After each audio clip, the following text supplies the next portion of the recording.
Hello, I'm Miss Jackie, and this is Word for Brothers. Let's respect our men, love our men, and support our men.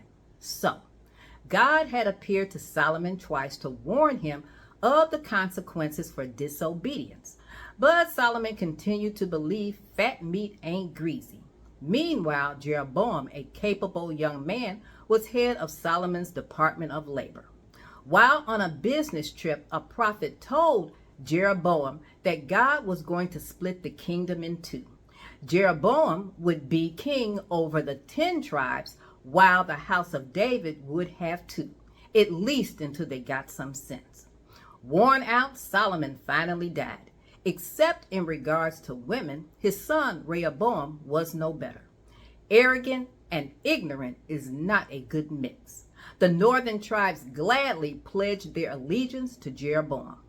As soon as he was sworn in, Jeroboam rebuilt cities that had great historical significance, going all the way back to Abraham. This got Jeroboam to thinking about all the conventions and festivals and worship services held in the Grand Jerusalem Church. His people would go there and start reminiscing. You know, this was Mama and Daddy's church. Remember Deacon Sim's prayer-thons and Mother George's pound cake? This would go on until everyone would change their loyalty back to Jerusalem, and he would have no kingdom at all. Now that Jeroboam had a taste of power and riches, there would be no turning back for this son of a poor widow woman. As the former head of labor, Jeroboam knew how lazy some people could be if just asked to move an inch. So he changed God's bylaws for his kingdom. He told his citizens, you don't have to go to Jerusalem for the conventions, worship services, and festivals. Think of the traffic, the price of gas. To make it more convenient, I'm going to build 2 mega churches for you. Attend either one that's closest to you. Jeroboam handed out 501c3s to whosoever will, instead of God's chosen to be priests. He also made sure the dates of the conventions and festivals and worship services were different from the southern kingdom, refusing to be on one accord. Since he is not the author of confusion, God finally had enough of Jeroboam, and his life began to go left. His son became sick.